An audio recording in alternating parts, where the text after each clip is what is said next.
Welcome to అక్షరం education. మనకు మధ్యయుగ భారతదేశ చరిత్రలో 7th క్లాస్ సెమిస్టర్ 1లో మనకు అదొక మరొక ముఖ్యమైనటువంటి టాపిక్ కాకతీయ సామ్రాజ్యం.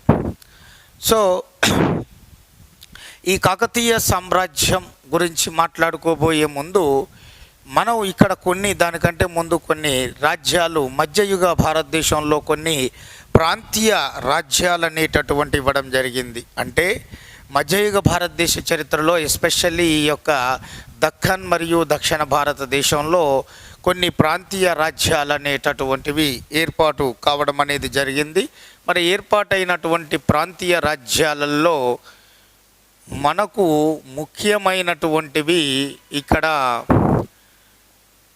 కళ్యాణి చాళుక్యులు అనేటటువంటి వారు, కళ్యాణి చాళుక్యులు, అలాగే రెండవది యాదవులు అనేటటువంటి వారు, అలాగే మూడోది ఓయసాలలు అనేటటువంటి వారు, అలాగే నాలుగోది ఇక్కడ పాండ్యులు అనేటటువంటి వారు. ఈ యొక్క 4 ప్రాంతీయ రాజ్యాలకు సంబంధించిన సమాచారాన్ని ఒకసారి మనము చూద్దాం. మరి కళ్యాణి చాళుక్యులు వీళ్ళు కూడా పశ్చిమ చాళుక్యులుగా పిలువబడ్డారు. ప్రధానంగా దాదాపు వీరి యొక్క పరిపాలన 200 సంవత్సరాల పాటు కొనసాగింది. వీరు ముఖ్యంగా బీదర్ జిల్లాలోని కళ్యాణిని రాజధానిగా చేసుకొని పరిపాలించడం వలన వీరు కళ్యాణి చాళుక్యులుగా వీళ్ళు పిలువబడడం అనేటటువంటిది జరిగింది. మరి ఈ కళ్యాణిని రాజధానిగా చేసుకొని కళ్యాణి చాళుక్యుల వంశాన్ని స్థాపించినటువంటి కళ్యాణి చాళుక్య వంశ స్థాపకుడుగా పేరుగాంచిన వాడు ఎవరంటే 2వ తైలపుడు. ఈ కళ్యాణి చాళుక్యులు కడు సమర్థులు. వీరు ముఖ్యంగా తమ రాజ్య విస్తరణలో భాగంగా, రాజ్యాన్ని కాపాడుకునే భాగంగా ప్రధానంగా తూర్పు లేదా వేంగి చాళుక్యులతో అలాగే చోళులతో వీళ్ళు ఈ యొక్క తరచు యుద్ధాలు చేయడం అనేటటువంటిది జరిగింది. వాళ్ళతో పోటీ పడడం జరిగింది.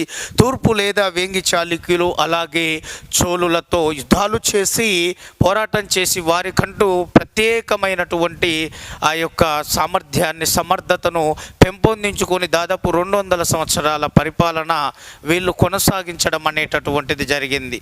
మరి ఈ కళ్యాణి చాళుక్యుల కాలంలో ముఖ్యంగా జరిగినటువంటి పరిణామాల్లో మనం ఇక్కడ మాట్లాడుకోవాలంటే ప్రధానంగా ఘటికలు అని పిలువబడేటటువంటి విద్యా సంస్థలు అనేటటువంటివి, విద్యను బోధించే కేంద్రాలు ఎక్కువగా స్థాపించబడ్డాయి. విద్యాభివృద్ధి జరిగింది.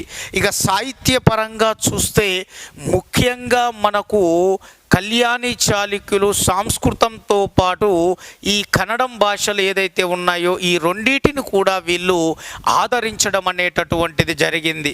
మరి దానికి ఉదాహరణగా చూడాలంటే ఈ కళ్యాణి చాళుక్యుల్లో ఈ యొక్క 6వ విక్రమాదిత్యుని యొక్క ఆస్థాన కవిగా పేరుగాంచిన బిల్హనుడు ఈ 6వ విక్రమాదిత్యుడి యొక్క జీవిత చరిత్రను వివరిస్తూ సంస్కృతంలో ఒక అద్భుతమైన గ్రంథం రాయడం జరిగింది. దాని పేరు విక్రమాంక దేవ చరిత్ర.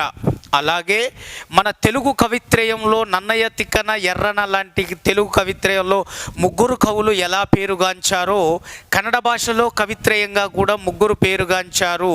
వాళ్ళు పంప, పొన్న, రన్నడు అని. పంప, పొన్న, రన్న. అటువంటి ఆ కన్నడ కవిత్రయంలో చివరివాడు రన్న.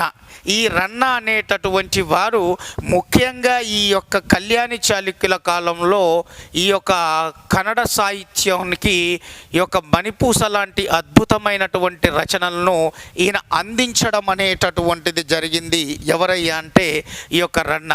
అంతేకాదు మతంలో కూడా వీరు హిందూ మతాన్ని అలాగే జైన మతాన్ని వీళ్ళు ప్రాచుర్యంలోకి తీసుకొచ్చారు, సమానంగా ఆదరించారు. కళ్యాణి చాళుక్యులు అనేటటువంటి వారు హిందూ మతము అలాగే జైన మతాన్ని సమానంగా ఆదరించారు. ఈ 2 మతాలు కూడా సమానంగా ప్రాచుర్యంలోకి రావడం జరిగింది. అంతేకాదు హిందూ మతంలో ఒకటైన శైవ మతంలో ఒక శాఖగా ప్రసిద్ధి చెందిన వీరశైవ మతం కూడా వీరి కాలంలో ముఖ్యంగా ప్రసిద్ధి చెందడం అనేటటువంటిది జరిగింది ఈ కళ్యాణి చాళుక్యుల కాలంలో. ఇక రెండవ ప్రాంతీయ రాజ్యం చూస్తే యాదవులు. వీళ్ళు దేవగిరిని రాజధానిగా చేసుకొని పరిపాలన చేసినటువంటి వారు. అంతేకాదు వీరు మొదట సామంత పాలకులు. ఎవరికి సామంతులు అంటే ఈ కళ్యాణి చాళుక్యులకు సామంతులుగా ఉంటూ తర్వాత వీళ్ళు దేవగిరిని రాజధానిగా చేసుకొని స్వతంత్ర పాలనను కొనసాగించినటువంటి వారు ఈ యొక్క యాదవులు. ప్రధానంగా వీరు ఇక్కడ మనం చూసుకున్నట్లయితే అహ్మద్ నగర్ అలాగే నాసిక్ ప్రాంతాలను ఈ యొక్క జయించి ఈ అహ్మద్ నగర్ నాసిక్ ప్రాంతాల వరకు సువిశాలమైనటువంటి పరిపాలనను కొనసాగించినటువంటి వారు యాదవులు. అంతేకాదు ముఖ్యంగా ఇక్కడ మనం గమనించాల్సిన మరో విషయం ఏమిటయ్యా అంటే ఈ యొక్క యాదవ రాజ్య స్థాపకుడుగా స్వతంత్ర రాజ్య స్థాపకుడుగా పేరుగాంచిన వారు ఎవరంటే ఈ యొక్క బిల్లముడు. ఇతడే స్వతంత్ర యాదవ రాజ్యాన్ని దేవగిరిని రాజధానిగా తీసుకొని స్థాపించడం జరిగింది. అంతేకాదు ఇతని తర్వాత ముఖ్యంగా ఈయన కుమారుడైనటువంటి సింగనుడు అనేటటువంటి వాడు ఈ యొక్క యాదవ సామ్రాజ్య సింహాసనాన్ని అధిష్ఠించి యాదవ రాజుల్లో గొప్పవాడిగా ప్రసిద్ధిగాంచినటువంటి వాడు, గొప్పవాడిగా. ఈయన కాలంలోనే ఈ యాదవ సామ్రాజ్యం అనేది నర్మదా నది నుండి షిమోగా వరకు కూడా విస్తరించడం జరిగింది. ఎస్పెషల్లీ ఈ యొక్క సింగనుడి యొక్క కాలంలో. ఇక్కడ ఈ విషయాన్ని మనము ప్రధానంగా గమనించాలి. అయితే ఇక్కడ మరొక ముఖ్యమైనటువంటి విషయాన్ని మనం ఇక్కడ గుర్తు చేసుకోవాలి. ఏమిటంటే ఈ యొక్క యాదవ సామ్రాజ్యానికి పాలకుల్లో ఈ యొక్క బిల్లముడు, సింగనుడు, తర్వాత ఇక్కడ ముఖ్యమైనటువంటి రామచంద్ర దేవుడు, శంకర దేవుడు అనే ఆ ఇద్దరు తండ్రి కొడుకులు ఉన్నప్పటి నుంచి యాదవ సామ్రాజ్యంపై అంటే ఈ దేవగిరిపై ముస్లింల యొక్క దండయాత్రలు ప్రారంభం కావడం జరిగింది. ముస్లింల దండయాత్రలు. ఆ ముస్లింల దండయాత్రలు అంటే ఢిల్లీ సుల్తానులు. అందులో ప్రధానంగా ఈ యొక్క ఖిల్జీ వంశస్థుల్లో గొప్పవాడు అల్లావుద్దీన్ ఖిల్జీ. ఆ అల్లావుద్దీన్ ఖిల్జీ కాలంలో టోటల్గా ఈ మాలిక్ కాఫర్ అనేటటువంటి సేనాని ఈ యొక్క 1312 సంవత్సరంలో పూర్తిగా ఈ శంకర దేవుడు అనే యాదవ రాజ్య పాలకుణ్ణి ఓడించి ఈ యొక్క యాదవ సామ్రాజ్యాన్ని అంటే దేవగిరి రాజధాని అయిన యాదవ సామ్రాజ్య రాజధాని అయిన దేవగిరిని పూర్తిగా ఢిల్లీ సుల్తాన్ల సామ్రాజ్యంలో కలిపాడు. ఆ విధంగా ఢిల్లీ సుల్తాన్ల సామ్రాజ్యంలో మొదటిసారిగా పూర్తిగా కలిసిపోయిన తొలి ఏకైక దక్షిణ భారతదేశ రాజ్యంగా ఈ యొక్క యాదవ సామ్రాజ్యం, దాని రాజధాని దేవగిరి ప్రసిద్ధిగాంచింది మిత్రులారా. ఇక నెక్స్ట్ మనకి ఇక్కడ ప్రాంతీయ రాజ్యాలలో ప్రధానంగా మిగిలినటువంటి వాటిల్లో మనం ఇక్కడ గుర్తుంచుకోవాల్సింది ఓయస్సాలులు అనేటటువంటి వాళ్ళు. ఈ ఓయస్సాలులు అనేటటువంటి వారు ప్రధానంగా వీరు ఇక్కడ మనం ఒకసారి గమనిస్తే వీరు కూడా మొదట సామంత పాలకులుగా పరిపాలన చేయడం అనేటటువంటిది జరిగింది. ఎవరికి సామంత పాలకులుగా ఉన్నారు అంటే ఇక్కడ చోళులకు సామంతులుగా, కళ్యాణి చాళుక్యులకు సామంతులుగా ఉంటూ తర్వాత స్వతంత్ర పాలనను ప్రారంభించినటువంటి వాళ్ళు ఈ యొక్క ఓయస్సాలులు. అందులో ప్రధానంగా ఈ ఓయస్సాలులు రాజధాని ద్వార సముద్రాన్ని చేసుకొని వీరు దాదాపు 200 సంవత్సరాల పాటు పరిపాలన కొనసాగించడం అనేటటువంటిది జరిగింది ఈ యొక్క ఓయస్సాలులు. మరి ముఖ్యంగా ఈ ఓయస్సాల సామ్రాజ్య స్థాపకుడిగా పేరుగాంచిన వారు ఎవరయ్యా అంటే బిత్తిగ విష్ణువర్ధనుడు. ఈయన స్వతహాగా మొదట ఈ యొక్క జైన మతాభిమాని ఎవరయ్యా అంటే బిత్తిగ విష్ణువర్ధనుడు. బట్ ఈ యొక్క విశిష్టాద్వైత మత స్థాపకుడైన శ్రీ రామానుజాచార్యులు ఈయన రాజ్యానికి వచ్చి ఈయనను ప్రేరేపించడం వల్ల వీరు ముఖ్యంగా జైన మతం, హిందూ మతంలో భాగంగా ద్వైతం, విశిష్టాద్వైతాలని ప్రాచుర్యంలోకి తీసుకురావడం జరిగింది. మరి ముఖ్యంగా వీటిని ప్రాచుర్యంలోకి తీసుకురావడానికి మఠాలను కూడా వీళ్ళు స్థాపించడం జరిగింది, మఠాలను ప్రోత్సహించడం జరిగింది. మరి ఈ హోయసాల సామ్రాజ్యం మీద కూడా మాలిక్ కాఫరు దాడి చేయడం జరిగింది. ఈ యొక్క మాలిక్ కాఫర్కి వీళ్ళు కప్పం చెల్లించి సంధి చేసుకోవడం జరిగింది. ఢిల్లీ సుల్తాన్ల దండయాత్ర కూడా వీళ్ళ మీద పడింది. ఇక పాండ్యులు, వీళ్ళ యొక్క రాజధాని నేటి తమిళనాడులోని మదురై. వీళ్ళు ప్రధానంగా పల్లవులు అలాగే పల్లవులు చోళులకు మధ్య ఉన్న శత్రుత్వాన్ని అడ్డుపెట్టుకొని అంతర్గత వ్యవహారాలలో జోక్యం చేసుకొని వీళ్ళు తమ రాజ్య విస్తరణకు పాటుపడడం జరిగింది. ముఖ్యంగా ఈ పాండ్యులు అనేవారు. ఈ పాండ్యుల్లో ముఖ్యంగా కులశేఖర పాండ్యుడు గొప్ప యుద్ధవీరుడుగా ప్రసిద్ధిగాంచాడు. దాదాపు శ్రీలంక దాకా కూడా నౌకాదళంతో దండెత్తి శ్రీలంక దేశం వరకు తన యొక్క రాజ్యాన్ని విస్తరింప చేసుకున్నాడు. గొప్ప యుద్ధవీరుడుగా, పరిపాలన దక్షుడుగా పేరుగాంచాడు. ఈ కులశేఖర పాండ్యుడు గురించి స్వయంగా ఈ ఇటలీ దేశంలోని వెనిస్ నగరానికి చెందినటువంటి ఈ యొక్క వర్తకుడు, రాయబారిగా పేరుగాంచిన ఈ యొక్క మార్కో పోలో అనేటటువంటి ఈ యొక్క రాయబారి తాను రచించిన ది ట్రావెల్స్ అనే గ్రంథంలో కులశేఖర పాండ్యుని ప్రశంసించాడు. గొప్ప యుద్ధవీరుడిగా, పరిపాలన దక్షుడిగా పేర్కొనడం జరిగింది మిత్రులారా. మరి అటువంటి ఈ యొక్క పాండ్య రాజ్యం మీద కూడా మాలిక్ కాఫర్ దండెత్తడం జరిగింది. ఎప్పుడు దండెత్తాడంటే సుందర పాండ్యుడు అలాగే వీరపాండ్యుడు అనేటటువంటి ఈ సోదరుల మధ్య వారసత్వ యుద్ధం జరిగిన కాఫర్ ఈ యొక్క సుందరపాండ్యుడి కోరిక మేరకు వీరపాండ్యుడి మీద దాడి చేసి ఓడించి సుందరపాండ్యుడిని ప్రతినిధిగా చేసుకొని కప్పాన్ని వసూలు చేసుకొని ఈ యొక్క మాలిక్ కాఫర్ ఢిల్లీకి ఆ కప్పం సంపదను తీసుకొని వెళ్ళడం జరిగింది. మరి ఈ పాండ్యులు వైదిక మతాభిమానులు పాండ్యులు. ఇక్కడ జైనం, బౌద్ధం లేదు. ఇక్కడ కేవలం శైవం, వైష్ణవం మాత్రమే ఎక్కువగా ప్రాచుర్యంలో ఉన్నాయి. అంతేకాదు వీళ్ళు ఎక్కువగా విదేశీ వ్యాపారాన్ని ఎక్కువగా కొనసాగించారు, ప్రోత్సహించారు. అందులో ముఖ్యంగా రోమ్ దేశంతో వీరు ఎక్కువగా విదేశీ వ్యాపార సంబంధాలను కొనసాగించడం అనేది జరిగింది. అలాగే ముఖ్యంగా ఈ యొక్క వైదిక మతంలో భాగంగా శైవం, వైష్ణవం అనే రెండు మత శాఖలకు సంబంధించిన దేవాలయాలను వీళ్ళు ప్రధానంగా శ్రీరంగం, చిదంబరం, రామేశ్వరం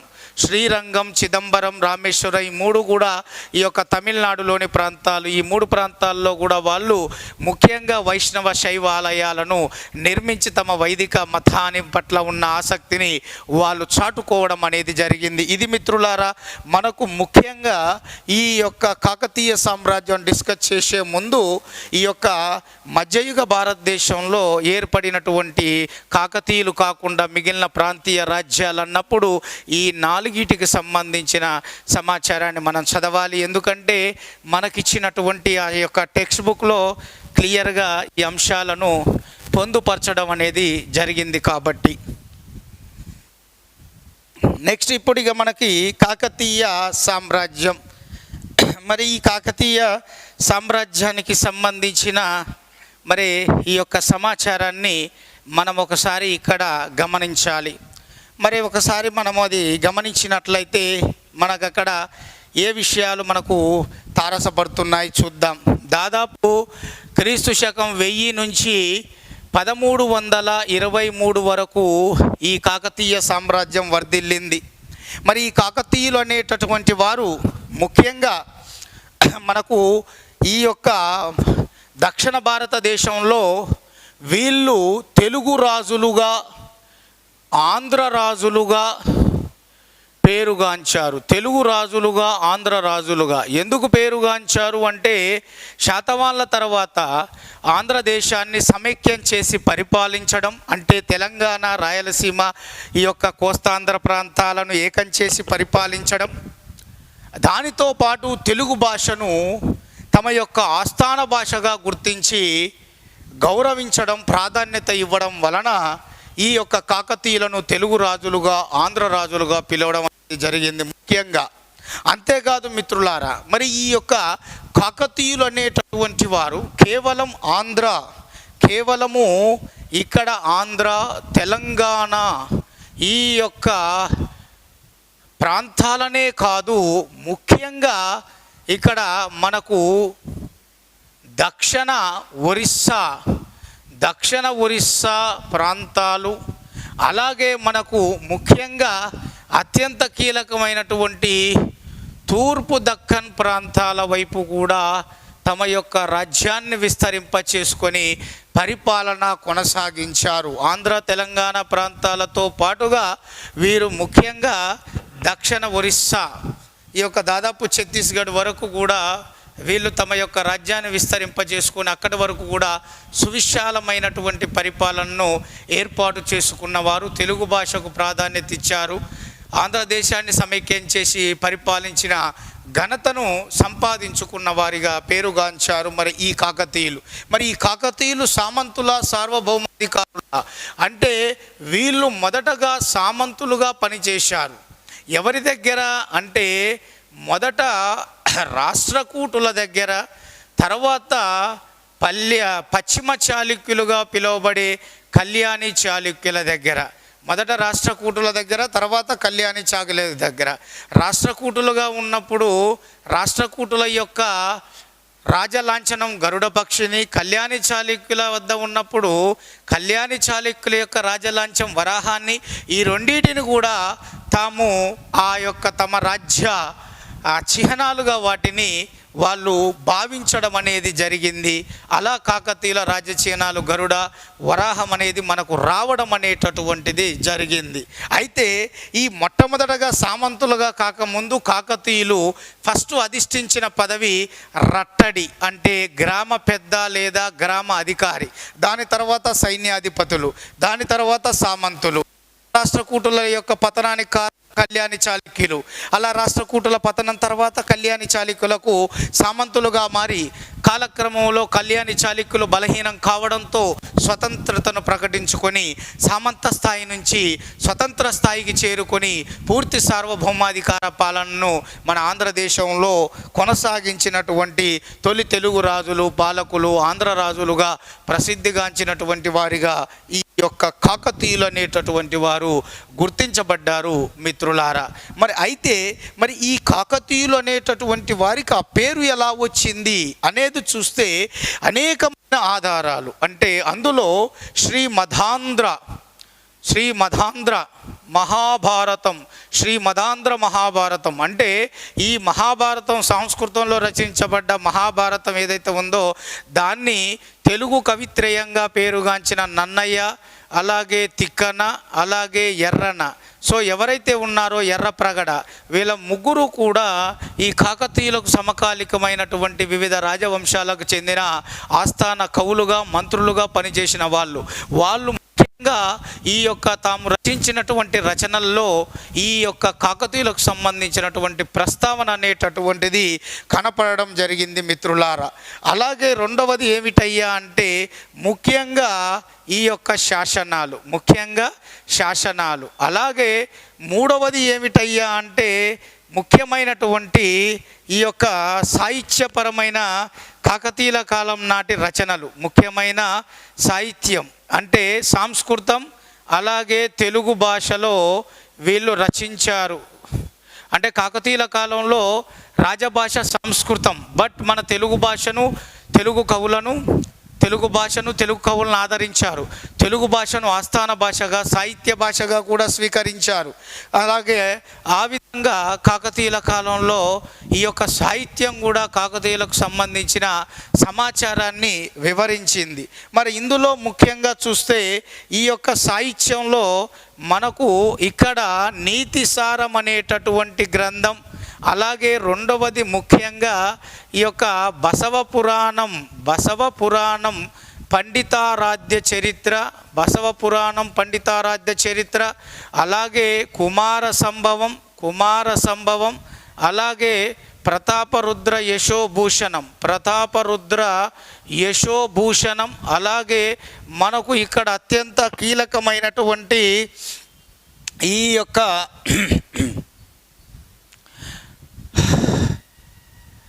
క్రీడాభిరామం, అలాగే శివతత్వసారం అనేటటువంటి గ్రంథాలు. సో ఇక్కడ మనం ప్రధానంగా చూసినట్టయితే ఈ యొక్క శ్రీమదాంధ్ర మహాభారతం, తెలుగులో అనువదించబడ్డ శ్రీమదాంధ్ర మహాభారతం, రచించిన ఈ తెలుగు కవిత్రయానికి సంబంధించిన రచనల్లో, అలాగే రుద్రదేవుడు అనేటటువంటి కాకతీయ పాలకుడు రచించిన నీతిసారం, బసవపురాణం, పండితారాధ్య చరిత్ర, పాల్కురికి సోమనాథుడు రచించిన బసవపురాణం, పండితారాధ్య చరిత్ర గ్రంథాలలో, అలాగే నన్నెచోడుడు రచించిన కుమార సంభవం అనే గ్రంథం, అలాగే విద్యానాథుడు ఈ యొక్క సంస్కృత భాషలో రచించిన ప్రతాపరుద్ర యశోభూషణం, విద్యానాథుడు అసలు పేరు అగస్త్యుడు, విద్యానాథుడు రచించిన ప్రతాపరుద్ర యశోభూషణం సంస్కృతంలో రచించాడు. అలాగే మనకు ఈ యొక్క నీతిసారం కూడా సంస్కృతంలోనే రచించబడ్డది. అలాగే క్రీడాభిరామం అనేటటువంటిది వినుకొండ వల్లభరాయుడు తెలుగులో రచించాడు. వినుకొండ వల్లభరాయుడు రచించిన క్రీడాభిరామము కూడా, అలాగే ఈ యొక్క మనకు మల్లికార్జున పండితుడు రచించిన శివతత్వ సారం, అంటే శైవ త్రయానికి సంబంధించిన కాకతీయుల కాలం నాటి మల్లికార్జున పండితుడు ఎవరైతే ఉన్నారో ఆయన శివతత్వ సారం అనేటటువంటి గ్రంథాలు రచించారు. ఈ గ్రంథాలలో మనకు క్లియర్గా ఈ కాకతీయుల కాలానికి సంబంధించిన సమాచారం అనేది మనకు స్పష్టంగా కనబడుతుందని అర్థం చేసుకోవాలి. ఇక మరి శాసనాలకు సంబంధించింది కూడా ఇక్కడనే ఒకసారి చెప్తాను. అందులో మన బుక్ పాయింట్ ఆఫ్ వ్యూలో ఇచ్చింది హనుమకొండ శాసనము, అలాగే మోటుపల్లి అభయ శాసనము, అలాగే మూడవది విలాస తామ్ర శాసనము. సో మరి ఇందులో హనుమకొండ శాసనాన్ని మనకు రుద్రదేవుడు లేదా మొదటి ప్రతాపరుద్రుడు వేయించాడు. మోటుపల్లి అభయ శాసనాన్ని గణపతి దేవుడు వేయించడం జరిగింది. విలాస తామ్ర శాసనాన్ని మనకు అత్యంత ముఖ్యంగా రెడ్డి రాణి అనితల్లి వేయించింది. ఇక్కడ విలాస తామ్ర శాసనాన్ని మనకు ఈ యొక్క ముసునూరి నాయకుల కాలంలో వేయబడినటువంటి విలాస తామ్ర శాసనం, అంటే ప్రళయ నాయకుడు వేయించిన విలాస తామ్ర శాసనం, ముసునూరి నాయక రాజ్యస్థాపకుడైన ప్రళయ నాయకుడు వేయించిన విలాస తామ్ర శాసనం ఏదైతే ఉందో, ఆ ముసునూరి నాయక రాజ్యస్థాపకుడైన ప్రళయ నాయకుడు వేయించిన విలాస తామ్ర శాసనం, ఇవన్నీ కూడా కాకతీయుల కాలం నాటి ముఖ్యమైనటువంటి మనకు ఈ యొక్క సమాచారాన్ని అందిస్తున్న ఆధారాలుగా మనం గుర్తుంచుకోవాలి మిత్రులారా. మరి ఈ ఆధారాల ప్రకారంగా చూస్తే మరి ఈ కాకతీయులు అనేటటువంటి వారికి ఆ పేరు అనేది ఎలా వచ్చింది? మన టెక్స్ట్ బుక్ పాయింట్ ప్రకారం ఒకసారి మనం చూసుకున్నట్లయితే ఇక్కడ మనకు ప్రధానంగా కొన్ని అంశాలు అనేటటువంటివి ఇక్కడ డిస్కస్ చేస్తాను. దాని ప్రకారం మీరు కొద్దిగా కేర్ఫుల్గా చూడండి. ఇక్కడ మనకు క్లియర్గా అర్థమవుతుంది.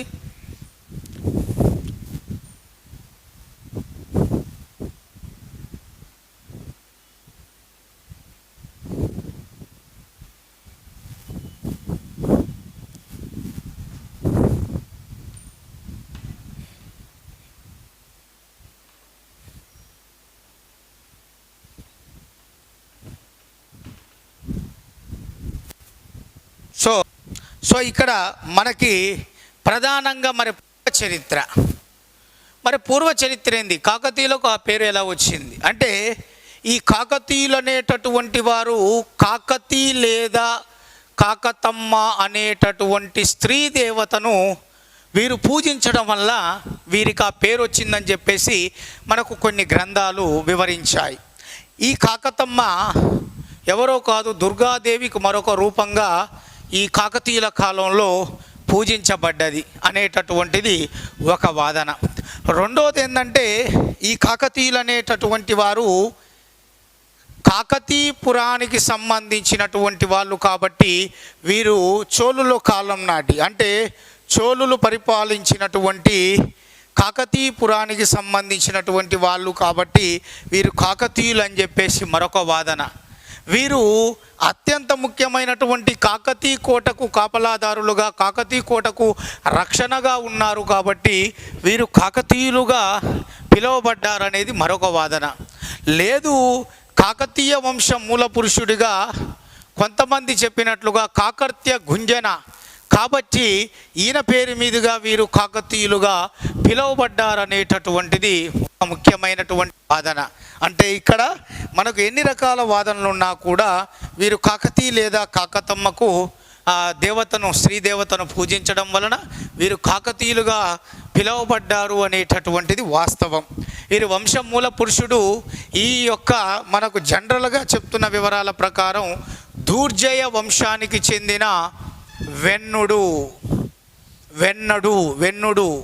సో ఈ యొక్క దూర్జయ వంశానికి చెందినటువంటి వెన్నుడు ఈ కాకతీయ వంశం మూల పురుషుడిగా చెప్తారు. ఆ వంశానికి చెందినటువంటి వ్యక్తే ఈ కాకతీయ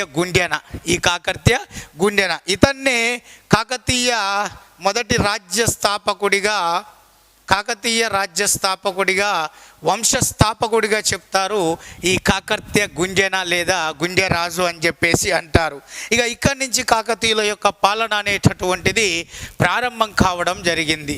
మరి ఈ చరిత్రకారులు కాకతీయులను 2 రకాలుగా విభజించారు, తొలి కాకతీయులు, మలి కాకతీయులని. మరి అందులో మనకు మలి కాకతీయులకు సంబంధించిన సమాచారాన్ని ఇవ్వడం జరిగింది. మరి ఆ మలి కాకతీయులు ఎవరు అనేటటువంటి విషయాన్ని మనం ఇక్కడ చూద్దాం. మరి మలి కాకతీయుల్లో మనకు 2వ ప్రోలరాజు, అలాగే రుద్రదేవుడు, ఇక్కడ రుద్రదేవుడు, మహాదేవుడు, అలాగే మనకు గణపతి దేవుడు, అలాగే రాణి రుద్రమాదేవి, అలాగే 2వ ప్రతాపరుద్రుడు. సో ఇక్కడ ఈ ఆధారాల ప్రకారం మన టెక్స్ట్ బుక్ పాయింట్ ఆఫ్ వ్యూలో ఇక్కడ ఈ మలి కాకతీయులకు సంబంధించిన పేర్లను ఇవ్వడం జరిగింది. 2వ ప్రోలరాజు, అలాగే రుద్రదేవుడు, ఇతనే మొదటి ప్రతాపరుద్రుడిగా పిలువబడ్డాడు. మహాదేవుడు, గణపతి దేవుడు, అలాగే రాణి రుద్రమాదేవి, అలాగే 2వ ప్రతాపరుద్రుడు ఈ సంబంధించినటువంటివి. సో వీళ్ళ పరిపాలన చూస్తే మనకిచ్చిన డేటా ప్రకారం 1115 నుంచి 1157, 2వ ప్రోలరాజుది, 1158 నుంచి 1195 రుద్రదేవుడిది, 1195 నుంచి 1199 వరకు మహాదేవుడి పాలన, గణపతి దేవుడు 1199 నుంచి 1262, రుద్రమాదేవిది 1262 నుంచి 1289, 2వ ప్రతాపరుద్రుడిది 1289 నుంచి 1323 వరకు ఇలా వీళ్ళు పరిపాలనలు చేయడం జరిగింది. మరి ఇందులో మనకు ప్రధానంగా చూస్తే 2వ ప్రోలరాజు ఈ కాకతీయులలో తొలి స్వతంత్ర రాజ్య స్థాపకుడిగా పేరుగాంచాడు. మొదటిసారిగా హన్మకొండను రాజధానిగా చేసుకొని పరిపాలన అనేటటువంటిది ఈయన కొనసాగించాడు. ముఖ్యంగా ఈయన 2వ బేతరాజు యొక్క కుమారుడు. మరి ఈయన కుమారుడు ఎవరంటే రుద్రదేవుడు. మరి ఈయన కాలంలో కళ్యాణి చాళుక్యులు అనేటటువంటి వాళ్ళు వీరికి సార్వభౌమాధికారులుగా ఉండేవారు. అటువంటి కళ్యాణి చాళుక్యుల సార్వభౌమాధికారాన్ని డైరెక్ట్గా ఎదిరించి స్వతంత్రించి కాకతీయుల తొలి స్వతంత్ర రాజ్య స్థాపకుడిగా అవతరించి హనుమకొండను ఈ యొక్క రాజధానిగా చేసుకొని పరిపాలన చేసినటువంటి ఈ యొక్క తొలి కాకతీయ స్వతంత్ర రాజ్య స్థాపకుడిగా పేరుగాంచాడు. ఎవరయ్యా అంటే ఈ 2వ ప్రోలరాజు. మరి 2వ ప్రోలరాజు మరణించిన తరువాత ఆయన కుమారుడైన రుద్రదేవుడు లేదా మొదటి ప్రతాపరుద్రుడు అనేవాడు సింహాసనాన్ని అధిష్ఠించాడు. ఈయన కాకతీయుల్లో ఒక గొప్ప యుద్ధ వీరుడు, పరిపాలన దక్షుడే మాత్రమే కాదు, స్వయంగా కవిగా కూడా పేరుగాంచాడు. అందులో భాగంగానే సంస్కృత భాషలో నీతిసారం అనేటటువంటి గ్రంథాన్ని రచించాడు. అలాగే ముఖ్యంగా ఈ యొక్క రుద్రదేవుడు తన యొక్క అద్భుతమైనటువంటి విజయాలను ఈ యొక్క హన్మకొండ శాసనంలో లిఖింప చేయడం జరిగింది. రుద్రదేవునికి సంబంధించిన వ్యక్తిగత సమాచారం, గొప్పతనం, సాధించిన విజయాలు ఈ హన్మకొండ శాసనం ద్వారా చరిత్రకారులు తెలుసుకున్నారు. ఇందులో భాగంగా ఏం తెలుసుకున్నారయ్యా అంటే ఇతడు తెలుగు చోడ వంశానికి సంబంధించిన ఈ యొక్క 4 రాజులను ఓడించాడని, అలాగే ముఖ్యంగా ఈ యొక్క గోదావరి నది తీరం వరకు అద్భుతంగా తన రాజ్యాన్ని విస్తరింపజేశాడని, అలాగే వేంగి రాజ్య పాలకులపై కూడా ఈ యొక్క తన యొక్క దాడులను కొనసాగించి అద్భుతంగా తన రాజ్యాన్ని విస్తరింపచేశాడనేటటువంటి విషయాన్ని ఇక్కడ హన్మకొండ శాసనం అనేది మనకు క్లియర్గా వివరిస్తుంది. అంతేకాదు ఈ యొక్క రుద్రదేవుడు ప్రధానంగా ఈ యొక్క కాకతీయ సామ్రాజ్యానికి పక్కలో బల్లెంలాగా ఉన్నటువంటి యాదవ సామ్రాజ్యంపై పలుమార్లు దండెత్తాడు. బట్ ఆనాటి యాదవ రాజు అయినటువంటి ఇక్కడ మనకు ఈ యొక్క అంటే యాదవ రాజు చేతిలో ముఖ్యంగా ఇక్కడ సింగన ఎవరైతే ఉన్నారో ఈ యొక్క యాదవరాజు ఈ యొక్క సింగన చేతిలో ఈయన ఓడిపోయి మరణించడం జరుగుతుంది. రుద్రదేవుడు అనేటటువంటి వారు ఈ యొక్క యాదవరాజు అయినటువంటి ఇక్కడ మనకు బిల్లమ ఈ యొక్క యాదవరాజు అయినటువంటి ఈ యొక్క బిల్లముడు చేతిలో ఈయన ఓడిపోతాడు. ఎవరయ్యా అంటే ఈ యొక్క రుద్రదేవుడు ఓడిపోయి చనిపోతాడు. రుద్రదేవుడు అలా యాదవ సామ్రాజ్య మీద దండెత్తి ఈయన అక్కడ వారి చేతిలో ఓడిపోవడం అనేది జరుగుతుంది, అలాగే మరణించడం జరుగుతుంది. మరి రుద్రదేవుడి యొక్క ఇతర పరిపాలన అంశాలు చూసినట్లయితే ఈయన హన్మకొండ నుంచి పరిపాలన చేశాడు. కాకపోతే హన్మకొండను రాజధానిగా చేసుకొని పరిపాలించినా కూడా తన యొక్క కాలంలో ఓరుగల్లు కోట నిర్మాణాన్ని ప్రారంభించాడు. ప్రారంభించడమే కాదు, తాత్కాలికంగా శాశ్వతంగా కాకుండా తాత్కాలికంగా తన కాలంలో రాజధానిని హన్మకొండ నుంచి ఓరుగల్లుకు పాక్షికంగా మార్చడం అనేటటువంటిది జరిగింది. పాక్షికంగా మార్చడం జరిగింది. అంతేకాదు రుద్రదేవుడు గొప్ప శైవ మతాభిమాని, శివభక్తుడు. అందుకే ముఖ్యంగా తన కాలంలో తన రాజధాని అయిన హన్మకొండలో ఈ యొక్క రుద్రదేవుడు 1000 స్తంభాల గుడిని నిర్మించడం అనేటటువంటిది జరిగింది. 1000 స్తంభాల గుడి నిర్మించడం అనేది జరిగింది. ఈ యొక్క రుద్రదేవుడి కాలంలో 1000 స్తంభాల గుడి. ముఖ్యంగా ఈ 1000 స్తంభాల గుడికి మరొక పేరు ఏంటంటే రుద్రేశ్వరాలయం. రుద్రేశ్వరాలయం ఈ 1000 స్తంభాల గుడికి మరొక పేరు రుద్రేశ్వరాలయం పేరు. దీనికే మరొక పేరు త్రికూట ఆలయం. సో త్రికూట ఆలయం అనేటటువంటి మరొక పేరు. ఎందుకంటే ఇక్కడ శివుడు, విష్ణువు, అలాగే మనకు సూర్యుడు లాంటి ముగ్గురు ముఖ్యమైనటువంటి విగ్రహాలు, దేవుళ్ళ విగ్రహాలు ఒకే దేవాలయంలో ప్రతిష్ఠించబడి పూజలు అందుకోవడం వలన ఇది త్రికూట ఆలయంగా ప్రసిద్ధిగాంచింది. ముఖ్యంగా ఈ యొక్క ఆలయం ప్రత్యేకత ఏమిటయ్యా అంటే డోలమైట్ శిల లేదా రాయితో చేసినటువంటి ఏకశిలా నంది విగ్రహం, అలాగే ముఖ్యమైనటువంటి నునుపైన రాళ్లతో చెక్కినటువంటి ముఖ్యమైనటువంటి శిల్పకళా నిర్మాణాలు అనేవి ఈ యొక్క 1000 స్తంభాల గుడి నిర్మాణ ప్రత్యేకతను, కాకతీయుల కాలం నాటి శిల్ప సంపదకు తార్కాణంగా నేటికి నిలిచినటువంటిదిగా భావించడం అనేటటువంటిది జరుగుతూ ఉంది. మరి అటువంటి అద్భుతమైన ఈ దేవాలయాన్ని ఇక్కడ పూర్తిగా ఈ యొక్క రుద్రదేవుడు నిర్మించడం అనేటటువంటిది జరిగింది. ఈ 1000 స్తంభాల గుడికి మన యునెస్కో ప్రపంచ వారసత్వ సాంస్కృతిక సంపదగా మన గుర్తింపును కూడా ఇవ్వడం అనేటటువంటిది జరిగింది. ఇది కూడా ఇక్కడ మనము గమనించాలి. అంతేకాదు రుద్రదేవుడు ప్రజా సంక్షేమాన్ని దృష్టిలో పెట్టుకొని నేటి నల్లగొండ జిల్లా పానగల్లు వద్ద ఈ యొక్క రుద్ర సముద్రం అనేటటువంటి ఒక తటాకం చెరువును కూడా త్రవ్వించాడు ప్రజల సాగునీరు, తాగునీటి కొరకు. అది ఇప్పుడు స్థానికంగా ఉదయ సముద్రంగా పిలువబడుతుంది. ఇక్కడ ఈ విషయాన్ని కూడా మీరు ప్రధానంగా గమనించాలి. రుద్రదేవుడి యొక్క సందర్భం అన్నప్పుడు ఓరుగల్లు కోట నిర్మాణాన్ని ప్రారంభించాడు.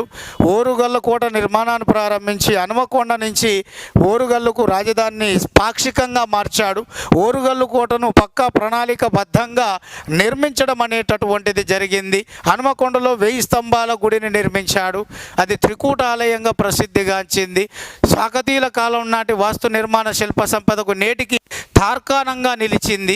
ముఖ్యమైనటువంటి ఈ యొక్క నునుపైన చెక్కిన శిల్పాలతో అద్భుతమైనటువంటి ఈ యొక్క ఆ స్తంభాలను చెక్కడంతో పాటు ముఖ్యంగా ఈ యొక్క డోలమైట్ రాయితో చెక్కబడిన ఏకశిలా నంది విగ్రహం ఈ ఆలయం యొక్క ప్రత్యేకతను ఇప్పటికీ కూడా చూపరులు ఎవరైనా ఉన్న సందర్శకులను అట్టే కట్టిపడేసేటువంటి అద్భుతమైనటువంటి వాస్తుశిల్ప కళా నిర్మాణ నైపుణ్యాన్ని ప్రదర్శించడం అనేటటువంటిది జరిగింది. ఇక రుద్రదేవుడు ఆయన వారసులు లేకుండా మరణించడంతో ఈ యొక్క మహాదేవుడు కేవలం 4 సంవత్సరాలు పరిపాలన చేశాడు. మహాదేవుడు ఎవరంటే రుద్రదేవుడి యొక్క సోదరుడు. రుద్రదేవుడికి వారసులు లేవనందున మహాదేవుడు ఈ యొక్క సింహాసనం అధిష్ఠించి తన యొక్క సేనాని రేచర్ల రుద్రుడి సహకారంతో తన సోదరులు చంపినటువంటి యాదవ సామ్రాజ్యంపై దండెత్తి ఈ యొక్క యాదవ సామ్రాజ్యంపై దండెత్తి ఓడిపోయి చివరకు వారి చేతిలో ఓడిపోవడం అనేటటువంటిది జరిగింది. ఆయన చేతిలో ప్రాణాలు కూడా కోల్పోవడం జరిగింది. ఎవరయ్యా అంటే మహాదేవుడు. తన సోదరులాగానే మహాదేవుడు కూడా యాదవ సామ్రాజ్యంపై దండెత్తి యాదవ సామ్రాజ్యం చేతిలో తన యొక్క ప్రాణాలను కోల్పోవడం అనేటటువంటిది జరిగింది. ఇక మహాదేవుడు చనిపోయిన తర్వాత మహాదేవుని యొక్క కుమారుడైనటువంటి గణపతి దేవుడు అనేటటువంటి వారు కాకతీయ సామ్రాజ్యపు సింహాసనాన్ని అధిష్ఠించడం అనేటటువంటిది జరిగింది. మిత్రులారా, ఇక్కడ ఆ విషయాన్ని గమనించాలి. సో కాకతీయ రాజుల్లో అందరికంటే గొప్పవాడిగా, కాకతీయ రాజుల్లో ఎక్కువ సంవత్సరాలు పరిపాలన చేసినటువంటి వాడిగా, గొప్ప యుద్ధ వీరుడిగా, పరిపాలన దక్షుడిగా, తన యొక్క పరిపాలనా కాలాన్ని కాకతీయ సామ్రాజ్య చరిత్రలోనే స్వర్ణయుగంగా మార్చినటువంటి ఘనతను సంపాదించుకున్న ఏకైక మొదటి పాలకుడిగా, దాదాపు అపజయమరు ఎరుగని ఒక యుద్ధ వీరుడిగా పేరుగాంచింది ఎవరయ్యా అంటే ఈ యొక్క గణపతి దేవుడు అనేటటువంటి విషయాన్ని మనం ఇప్పుడు తెలుసుకోబోతున్నాం మిత్రులారా. సో రైట్, ఇప్పుడు మనకు దాని ప్రకారంగా చూస్తే గణపతి దేవుడు. నెక్స్ట్ ఇక్కడ మనకి గణపతి దేవుడు మీకు ఆల్రెడీ చెప్పాను. 1199 నుంచి 1262 అంటే దాదాపు 63 సంవత్సరాలు. అంటే కాకతీయ రాజుల్లో ఎక్కువ కాలం పరిపాలన చేసినవాడు, కాకతీయ రాజులందరిలోకెల్లా గొప్పవాడిగా ఈ యొక్క గణపతి దేవుడు కాకతీయ సామ్రాజ్యపు సింహాసనాన్ని అధిష్ఠించాడు.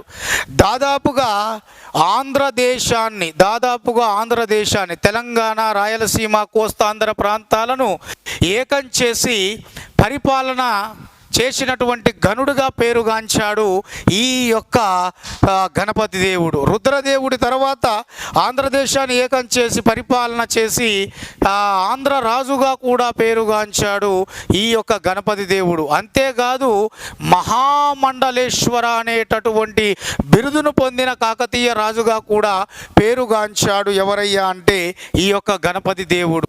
వీటితో పాటు ముఖ్యంగా మనం ఇక్కడ గమనించాల్సినటువంటి విషయం ఏమిటయ్యా అంటే రుద్రదేవుడి తర్వాత అంత గొప్ప యుద్ధ వీరుడిగా తన పెదనాన్నకి ఏమాత్రం తీసిపోని యుద్ధ వీరుడిగా పేరుగాంచాడు ఈ యొక్క గణపతి దేవుడు. దానికి నిదర్శనం ఆయన యొక్క విజయాలు. మరి ఆయన యొక్క విజయాలు చూస్తే గోదావరి నది తీరం నుండి మొదలుకొని చెంగల్పట్టు, తమిళనాడులోని చెంగల్పట్టు వరకు, అలాగే మనకు యలగందుల ప్రాంతం నుంచి మొదలుకొని సముద్ర తీర ప్రాంతం వరకు తన రాజ్యాన్ని తాను కొనసాగించిన, దండయాత్రలు సాధించిన విజయాలతో విస్తరింప చేసుకోవడం జరిగింది. అంతేకాదు నేటి విజయవాడ నుంచి మొదలుకొని దివిసీమ ప్రాంతం వరకు కూడా తన యొక్క సామ్రాజ్యాన్ని ఈ యొక్క తూర్పు దిక్కు వైపుకు విస్తరింప చేసుకున్న ఘనతను సంపాదించుకున్నవాడు ఈ యొక్క గణపతి దేవుడు. ముఖ్యంగా కళింగ ప్రాంతంపై తన ఆధిపత్యాన్ని చూపిన ఈ యొక్క పూర్తి స్థాయి కాకతీయ పాలకుడిగా కూడా ఈ యొక్క గణపతి దేవుడు ప్రసిద్ధిగాంచాడు.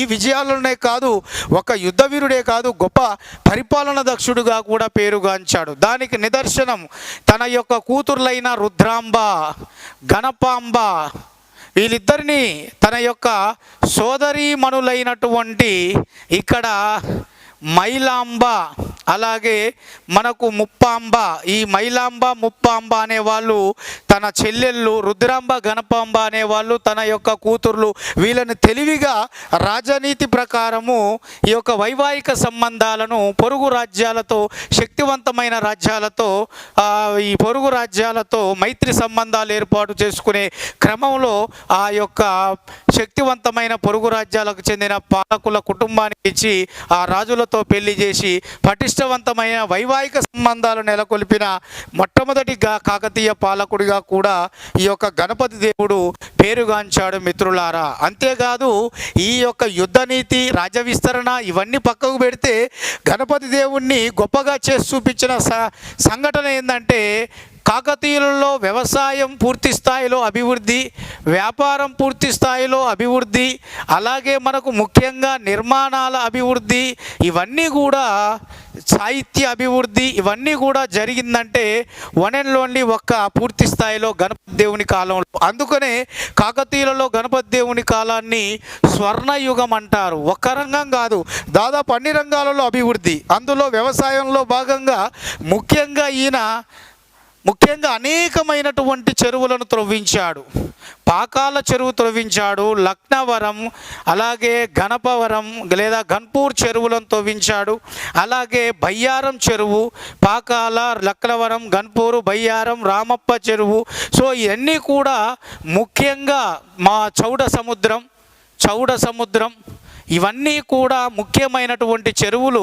పాకాల, లక్నవరం, గన్పూరు, బయ్యారం, రామప్ప చెరువు, చౌడ సముద్రం ఇవన్నీ కూడా ముఖ్యంగా గణపతి దేవుని కాలంలో వ్యవసాయ అభివృద్ధిలో భాగంగా త్రవ్వించబడ్డ చెరువులు త్రవ్వించి, తద్వారా కాలువలు, వాటిని త్రవ్వించి సాగునీరు, తాగునీటి అవసరాలు తీర్చి వ్యవసాయాన్ని అభివృద్ధి పరిచాడు.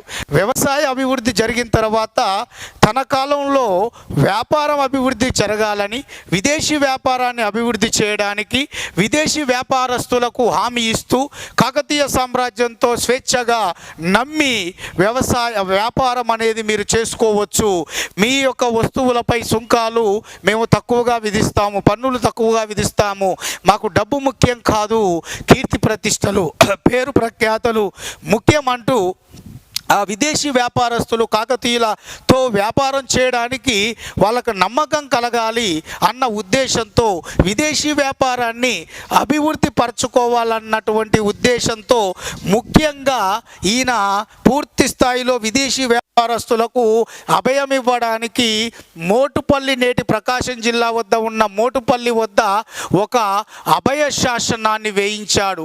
ఈ మోటుపల్లి అభయ శాసనం ప్రధానంగా కాకతీయుల కాలం నాటి విదేశీ వ్యాపారం, ఖండాంతర వాణిజ్య వ్యాపారాలు సంబంధించే వర్తకులకి ఈ యొక్క వ్యాపారపరమైనటువంటి స్వేచ్ఛను, హామీని కలిగిస్తున్నట్లు చెబుతూ ఈ శాసనాన్ని వేయించి ఈ యొక్క గణపతి దేవుడు విదేశీ వ్యాపారాన్ని ప్రోత్సహించడం జరిగింది, ఈ మోటుపల్లి అభయ శాసనాన్ని వేయించి. అంతేకాదు ముఖ్యంగా ఈ మోటుపల్లి అభయ శాసనం ద్వారా విదేశీ వ్యాపారాన్ని అభివృద్ధి పరచుకోవడంతో పాటు ముఖ్యమైనటువంటి ఈయన కాలంలో నిర్మాణాలు కూడా చేపట్టడం జరిగింది మిత్రులారా.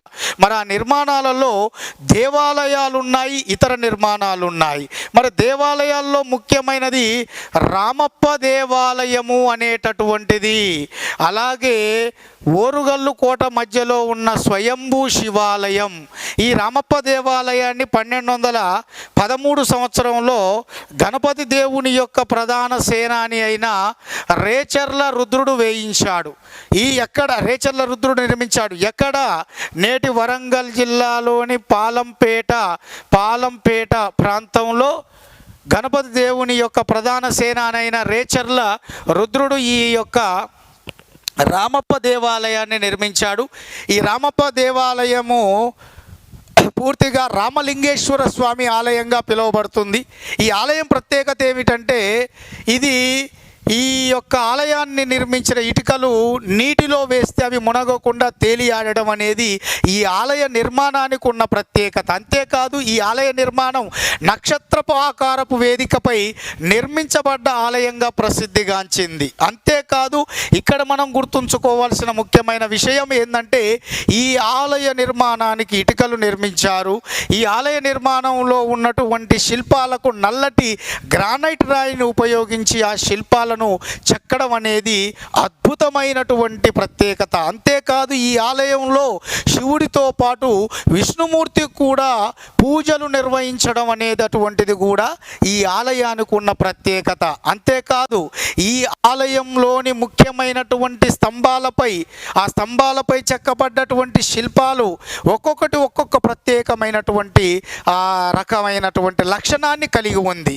అందులో యక్షిణి శిల్పం కానీ, నాగిని శిల్పాలు కానీ, గంధర్వ శిల్పాలు కానీ, పుష్పాలు కానీ, లతలు లేదా తీగలు కానీ, ఏనుగులు కానీ, ముఖ్యమైనటువంటి వీటికి సంబంధించిన అంశాలతో పాటు ఈ రామాయణ మహాభారత గాథలు కథలుగా వీటి మీద ఈ స్తంభాల మీద చెక్కబడి ఉండడం అనేది దీనికి ఉన్న ప్రత్యేకత. మరో రెండవ ప్రత్యేకత ఏమిటంటే ఈ స్తంభాలకు ఉన్నటువంటి చెక్కబడ్డ శిల్పాలను స్పృశిస్తే కొన్నిటిలో మనకు సప్త స్వరాలకు సంబంధించిన సరిగమ పదనిస ఈ సప్త స్వరాలకు సంబంధించిన ధ్వనులు వినబడడం అనేది జరుగుతుంది. యక్షిని నాగిని శిల్పాలు చెక్కబడడం అనేది ఈ యొక్క ఆలయ నిర్మాణ ప్రత్యేకత. అంతేకాదు ముఖ్యంగా గణపతి దేవుని బావమర్ది అయినటువంటి ఈ యొక్క జాయప సేనాని సంస్కృతంలో రచించిన నృత్య రత్నావళి అనేటటువంటి ఈ యొక్క నాట్యానికి సంబంధించిన అద్భుతమైన గ్రంథంలో ఏ నాట్య భంగిమలు పేర్కొనబడ్డాయో అలా నృత్య రత్నావళి గ్రంథంలో పేర్కొనబడిన వివిధ రకాల నాట్య భంగిమలు చెక్కబడినటువంటి అద్భుతమైనటువంటి దేవాలయం కూడా ఈ రామప్ప దేవాలయమే. అంతేకాదు ఈ రామప్ప దేవాలయం మరొక ప్రత్యేకత ఏమిటయ్యా అంటే ఈ రామప్ప దేవాలయంలో ఉన్నటువంటి నంది విగ్రహం ప్రేక్షకుడు ఎటువైపు నుంచి చూస్తే అటువైపు తిరిగి చూసినట్లుగా కనపడే అద్భుతమైనటువంటి నిర్మాణ నైపుణ్యాన్ని కలిగి ఉన్నటువంటి అద్భుతమైనటువంటి దేవాలయం. మరి పాలంపేటలో నిర్మించబడ్డ ఇంత అద్భుతమైన దేవాలయ రూపశిల్పిగా పేరుగాంచిన వ్యక్తి రామప్ప కాబట్టి అతని పేరు మీదుగా ఇది రామప్ప దేవాలయంగా ప్రసిద్ధిగాంచింది. కాకతీయుల కాలం నాటి శిల్ప కళా నిర్మాణ నైపుణ్యానికి ఒక మచ్చు తునకగా గుర్తించబడుతున్న ఆలయం రామప్ప దేవాలయం. అందుకనే కాకతీయుల కాలం నాటి 1000 స్తంభాల గుడితో పాటు ఈ రామప్ప దేవాలయానికి కూడా యునెస్కో వారు ప్రపంచ వారసత్వ సాంస్కృతిక సంపదగా గుర్తింపునివ్వడం జరిగింది. మిత్రులారా, ఇక్కడ ఈ విషయాన్ని కూడా మనం గమనించాలి, చాలా క్లియర్ కట్గా గమనించాలి. అంటే ముఖ్యంగా చెప్పాలంటే ఈ 2 దేవాలయాలను అబ్జర్వ్ చేస్తే కాకతీయుల కాలం నాటి వాస్తు నిర్మాణ శిల్ప పద్ధతిలో మనకు ఒక ముఖ్యమైన అంశం కనబడుతుంది. అదే త్రికూట పద్ధతి అంటాం. త్రికూట పద్ధతి అంటే ఏమిటి? త్రికూట పద్ధతి అంటే నెంబర్ 1 ఇక్కడ అంతరాలయం ఉండాలి, అంతరాలయం అనేది. రెండోది గర్భగుడి అనేటటువంటి ఉండాలి. అలాగే నునుపుగా అంటే నునుపుగా చెక్కబడిన శిల్పాలతో ఉన్నటువంటి స్తంభాలు, నునుపుగా సొగసైనగా చెక్కబడిన శిల్పాలతో నిర్మించబడ్డ స్తంభాల నిర్మాణం, అంతరాలయం, గర్భగుడి నిర్మాణ నమూనాలు వీటన్నిటిని కాకతీయుల కాలంలో అద్భుతమైనటువంటి త్రికూట నిర్మాణ పద్ధతికి ఉదాహరణగా చెప్తాము. ఈ 3 ఎగ్జామ్లు వస్తాయి, ఖచ్చితంగా గుర్తుంచుకోవాలి. మరి అటువంటి అద్భుతమైన ఆలయ నిర్మాణ పద్ధతిలో ఈ కాకతీయుల కాలం నాటి ఇటువంటి అద్భుతమైన దేవాలయాలు నిర్మించబడ్డాయి. అందులో ఒకటి రామప్ప దేవాలయం, ఇది గణపతి దేవుని కాలంలో నిర్మించబడ్డది. తర్వాత ఓరుగల్లు కోట మధ్యలో ఈ కాకతీయుల వంశ మూలదైవంగా భావించబడే స్వయంభూ శివాలయం కూడా నిర్మించబడింది. ఇక ఇతర లౌకిక నిర్మాణాల్లో గణపతి దేవుని కాలంలో ముఖ్యంగా ఓరుగల్లు కోట అనేది పూర్తి చేయబడ్డది. ఓరుగల్లు కోట నిర్మాణాన్ని ప్రారంభించింది రుద్రదేవుడైతే ఆ ఓరుగల్లు కోట నిర్మాణాన్ని పూర్తి చేసింది గణపతి దేవుడు. అంతేకాదు 1254 సంవత్సరంలో ఈ గణపతి దేవుడు శాశ్వతంగా కాకతీయుల రాజధానిని హనుమకొండ నుంచి ఓరుగల్లుకు శాశ్వతంగా మార్చివేసిన ఘనతను కూడా ఈ యొక్క గణపతి దేవుడు సంపాదించుకోవడం జరిగింది. మిత్రులారా, ఇది కూడా మనము ఖచ్చితంగా ఇక్కడ ఆలోచించాల్సినటువంటి విషయం. ఇలా 1 కాదు, 2 కాదు, 3 కాదు, ఇటు చూస్తే సాహిత్యం జాయప సేనాని తన బావమరిది రచించిన నృత్య రత్నావళి, గీత రత్నావళి, నృత్య రత్నావళి, గీత రత్నావళి, వాయిద్య రత్నావళి, నృత్య రత్నావళి, గీత రత్నావళి, వాయిద్య రత్నావళి. ఇక్కడ చూడండి, నృత్య రత్నావళి, గీత రత్నావళి, వాయిద్య రత్నావళి సంస్కృతంలో రచించిన ఈ యొక్క అద్భుతమైన సంస్కృత గ్రంథాలతో పాటు ముఖ్యమైన ఓరుగల్లు కోట నిర్మాణం, రామప్ప దేవాలయం, స్వయంభు శివాలయంతో పాటు మోటుపల్లి అభయ శాసనం వివరించిన విదేశీ వ్యాపార వాణిజ్య సంబంధాల గురించి, వ్యవసాయ అభివృద్ధిలో భాగంగా త్రవ్వబడ్డ చెరువుల గురించి, ముఖ్యంగా అతను చేసిన అతని కాలంలోని రాజ్య విస్తరణ గురించి, ఇన్ని కాదు ఇలా ప్రతి ఒక్క సెక్టార్లో తనదైనటువంటి ఒక ముద్రను సంపాదించుకొని దాదాపు తన జీవితంలో ఒక్క ముత్తుకూరు యుద్ధంలో ఓటమి తప్ప దాదాపు ఓటమి ఎరగని కాకతీయ రాజుగా, తొలి ఆంధ్ర రాజుగా పేరుగాంచాడు. ఎవరయ్యా అంటే గణపతి దేవుడు. అందుకనే కాకతీయ సామ్రాజ్య చక్రవర్తుల్లో గణపతి దేవుని కాలాన్ని స్వర్ణయుగంగా, గోల్డెన్ ఏజ్, గోల్డెన్ ఎరాగా పిలవడం అనేది జరిగింది. బ్యాడ్ లక్, గణపతి దేవునికి వారసులు లేకపోవడం వలన తన యొక్క కూతురులో ఒకరైన ఈ రుద్రాంబను, రుద్రదేవ మహారాజు పేరుతో తాను క్రియాశీలకంగా రాజకీయాల నుండి తప్పుకొని తన కుమార్తె అయిన రుద్రాంబని కాకతీయ సామ్రాజ్యపు చక్రవర్తిగా ఈ యొక్క తన రాజకీయ వారసురాలుగా ప్రకటించడం జరిగింది. అలా తన తండ్రి తర్వాత 1262లో రాణి రుద్రమాదేవి రుద్రదేవ మహారాజు పేరుతో కాకతీయ సామ్రాజ్యపు సింహాసనాన్ని అధిష్ఠించడం జరిగింది. మరి ఏంటిది, దానికి సంబంధించిన కథాకమామిషు మనం చూద్దాం. రైట్ మిత్రులారా, నెక్స్ట్ ఇక్కడ మన పాలకుల్లో యొక్క రుద్రమాదేవి, రాణి రుద్రమాదేవి 1262 నుంచి 1289 అంటే దాదాపు 27 సంవత్సరాల పరిపాలన కొనసాగించింది. ఈమె గణపతి దేవుని యొక్క కూతురు. ముఖ్యంగా ఈమె రుద్రమాంబ, రుద్రదేవ మహారాజు బిరుదులను కలిగి ఉంది.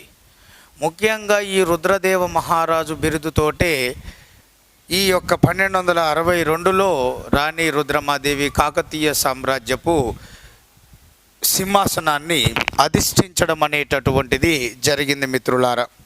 మరి ఇక్కడ ప్రధానంగా చూస్తే ఈమె రాజ్యానికి వచ్చినప్పుడు ముఖ్యంగా విదేశీ ఈ యొక్క పాలకుల కంటే ఇక్కడ స్వదేశీ పొరుగు రాజ్యాల యొక్క దాడులు, కుట్రలే, ఈ అంతరంగిక కుట్రలే ఎక్కువ కావడం జరిగింది. అందులో ప్రధానంగా ఈమెకు వ్యతిరేకులుగా మారిన వాళ్ళు యాదవులు, కళింగ పాలకులు, అలాగే చోళులు, అలాగే పాండ్యులు మొదలైనటువంటి వాళ్ళు రాణి రుద్రమాదేవి కాలంలో కాకతీయ సామ్రాజ్యంపై తిరుగుబాటు చేయడం జరిగింది. మరి ప్రధానంగా ఈ తిరుగుబాటును ఈమె సమర్థవంతంగా ఎదుర్కోవడం జరిగింది.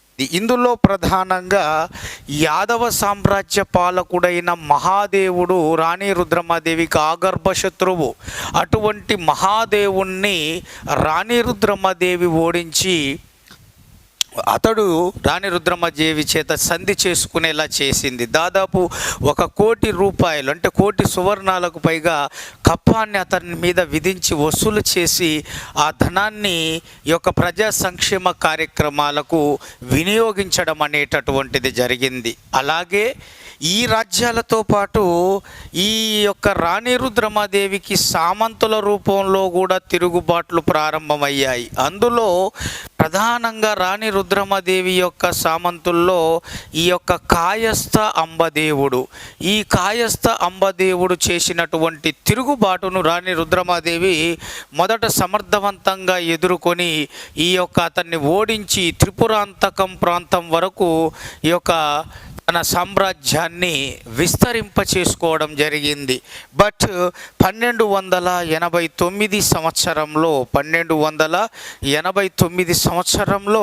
ఈ యొక్క రాణి రుద్రమాదేవి ఈ యొక్క చందుపట్ల అనే ప్రాంతం వద్ద జరిగిన యుద్ధంలో ఈ కాయస్థ అంబదేవుడు జరిపిన వెన్నుపోటు ద్వారా ఈ యొక్క 1289 సంవత్సరంలో రాణి రుద్రమాదేవి మరణించిందన్న విషయాన్ని ఈ యొక్క చందుపట్ల శాసనం ద్వారా చరిత్రకారులు తెలుసుకున్నారు. మరి ఇందులో ముఖ్యంగా రాణి రుద్రమాదేవి ఈ యొక్క చనిపోకముందే తన యొక్క రాజకీయ వారసుడిగా తన మనవడైన రెండవ ప్రతాపరుద్రుణ్ణి డిక్లేర్ చేసింది. రెండవ ప్రతాపరుద్రుణ్ణి తన రాజకీయ వారసుడిగా ప్రకటించింది.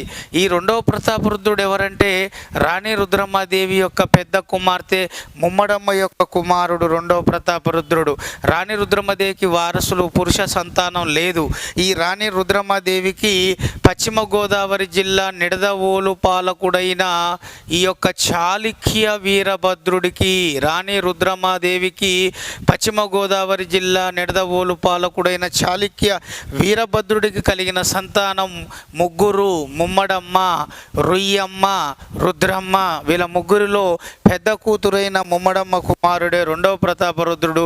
అంటే రాణి రుద్రమాదేవి మనవణ్ణి తన తర్వాత రాజకీయ వారసుడిగా ప్రకటించింది. మరి ఇంత గొప్ప ఒక మహిళ దక్షిణ భారతదేశ చరిత్రలోనే కాకతీయ సామ్రాజ్య సింహాసనాన్ని అధిష్ఠించి అనేక పొరుగు రాజ్యాల తిరుగుబాట్లను, స్వదేశీ రాజ్య అంతరంగిక సామంతుల తిరుగుబాట్లను సమర్థంగా అణిచివేసినటువంటి ఒక గొప్ప ధైర్యశాలి రాణి రుద్రమాదేవి.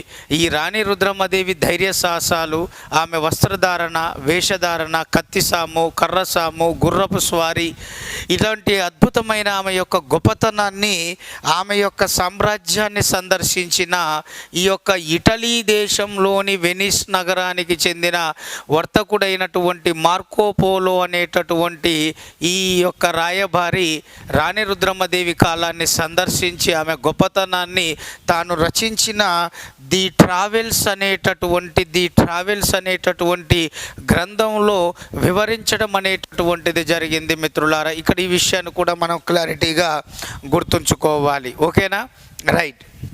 మరి ఇక్కడ మనము ప్రధానంగా భావించాల్సినటువంటి మరో ముఖ్యమైనటువంటి విషయం ఉంది. ఏమిటంటే రాణి రుద్రమాదేవి పాలనా కాలాన్ని వివరిస్తూ ఈమె తండ్రి వలె సైనిక వ్యవస్థను పటిష్టవంతంగా ఉంచుకుందని, సైనిక వ్యవస్థను అందులో భాగంగా ఈమె తన యొక్క తండ్రి నియోగ విధానాన్ని నాయంకర విధానంగా మార్చిందని, ఈ నాయంకర విధానం అనేది రాణి రుద్రమాదేవి కాలంలో సరికొత్తగా ప్రవేశపెట్టబడిన రాజకీయ పరిపాలన విధానంలో ఇది సరికొత్తగా సైనిక విధానమని, శక్తివంతమైన సైనిక విధానం అనే విషయాన్ని ఈ యొక్క మార్కోపోలో వివరించాడు. అలాగే అనేక శాసనాలు వివరిస్తున్నాయి. కాకతీయుల కాలంలో ఈ నాయంకర విధానం అనేది సరికొత్త ఒక సైనిక వ్యవస్థ. ఈ కాకతీయ రాజులు లేదా చక్రవర్తులు, రాణులు తమపై విశ్వాసం ఉన్నటువంటి వారికి, రాజభక్తి కలిగినటువంటి వారికి, సామంతులలో నీతి నిజాయితీ కలిగిన వాళ్ళకి తమకు చేసిన సేవలకు ప్రతిఫలంగా వారిని గౌరవించడానికి నాయక అనేటటువంటి బిరుదును ప్రదానం చేస్తూ వారికి వారి రాజ్యాన్ని చిన్న చిన్న సైనిక భాగాలుగా చేసి ఆ సైనిక భాగాలను ఒక్కొక్క అధికారికి ఇవ్వడం జరిగేది. అలా ఆ భూభాగాలను పొందినటువంటి, ఆ సైనిక భూభాగాలను పొందినటువంటి లేదా పరిపాలన భూభాగాలు పొందినటువంటి నాయక అనే బిరుదు పొందినటువంటి వారి ఆధీనంలో ఉన్న ఆ భూభాగాలే నాయంకరాలుగా ప్రసిద్ధిగాంచాయి. మరి అటువంటి ఈ నాయంకరాల మీద అధికారులుగా ఉన్నటువంటి ఆ నాయకులు ముఖ్యంగా రాజు లేదా రాణి విశ్వాసం ఉన్నంత వరకు ఆ భూభాగాల మీద ఉండేది. నీతి నిజాయితీ నమ్మకాన్ని కలిగి ఉండేవారు, రాజభక్తిని ప్రదర్శించేవాళ్ళు. రాజు లేదా రాణి నిర్దేశించిన సైన్యాన్ని పెంచి పోషించి, రాజు లేదా రాణి అడిగినప్పుడు సైన్యాన్ని, సిద్ధ సైన్యాన్ని వాళ్ళకు ఎల్లప్పుడూ అందుబాటులో ఉంచేది ఈ యొక్క నాయకులు అని పిలువబడ్డ అధికారులు. ఈ నాయంకరాలు అనే గ్రామాల మీద తమ బాధ్యతను నిర్వర్తించే వాళ్ళు. ముఖ్యమైనటువంటి శిస్తును సకాలంలో వసూలు చేసి సైన్య పోషణకయ్యే ఖర్చును భరిస్తూ మిగతాది ఈ యొక్క రాజ్య ఖజానాకు పంపించేటటువంటి వారు. న్యాయ పరిపాలనమైన బాధ్యతలు, శాంతి పరిపాలనమైన బాధ్యతలను కూడా కలిగి ఉండేవారు. కానీ ఈ యొక్క కాకతీయులు పూర్తి స్థాయిలో ఈ నాయంకరాల మీద ఉన్న అధికారుల పదవిని వంశపారంపర్యం చేయకుండా తరచుగా వీళ్ళను ఒక చోటు నుండి మరొక నాయంకరం అంటే ఒక గ్రామం నుండి మరొక పరిపాలన భాగానికి మార్చడం అనేటటువంటిది జరిగింది. ఇలా చేయడం వల్ల రాణి రుద్రమాదేవి కాలంలో ఈ సరికొత్త సైనిక వ్యవస్థ శక్తివంతంగా రూపుదిద్దుకోవడం అనేది జరిగింది. తద్వారా యాదవ సామ్రాజ్యము, కళింగ, అలాగే మనకు అత్యంత కీలకమైనటువంటి ఇందాక మనం చెప్పుకున్న చోళులు, పాండ్యులు వీళ్ళందరినీ కూడా సమర్థవంతంగా ఓడించిందంటే ఆమె కాలంలో ఇంట్రడ్యూస్ చేసిన శక్తివంతంగా పటిష్టవంతమైనటువంటి పాలనగా శ్రీకారం చుట్టిన ఈ నాయంకర విధానమే. మరి ఈ నాయంకర విధానం అనేది తన మనవడైన రెండో ప్రతాపరుద్రుడి కాలంకి వచ్చేసరికి మొత్తం ఎన్ని నాయంకరాలు ఉన్నాయంటే 72 నాయంకరాలు ఉన్నాయి. ఇందులో ఎక్కువగా పద్మనాయక కులానికి సంబంధించిన వాళ్ళే ఎక్కువగా ఉన్నారు రెండో ప్రతాపరుద్రుడి కాలంకి వచ్చేసరికి. మరి ముఖ్యంగా ఈ యొక్క రాణి రుద్రమాదేవి కాలంలో ఇంట్రడ్యూస్ చేయబడిన ఈ నాయంకర విధానాన్ని ఈ యొక్క అత్యంత శక్తివంతంగా ఉంది అనడానికి రీజన్ మన టెక్స్ట్ బుక్లో ఇచ్చాడు. బొల్లిదేవ నాయకుడు అనేవారు ఈ రుద్రదేవ మహారాజు అంటే రాణి రుద్రమాదేవి యొక్క ప్రవేశ ద్వార సంరక్షకుడు. ఈయన క్రీస్తు శకం 1270 సంవత్సరాన సంక్రాంతి పర్వదినాన్ని పురస్కరించుకొని తమ రాజైన రుద్రదేవ మహారాజు అంటే రాణి రుద్రమదేవని భావించాలి. రుద్రదేవ మహారాజు గౌరవార్థంగా ఈ యొక్క కళ్యాణ 10 కొలతలు కలిగిన భూమిని కళ్యాణ కేశవ దేవాలయ సేవకులకు తన స్వీయ నాయంకర పరిధిలో ఉన్నటువంటి క్రంజా అనేటటువంటి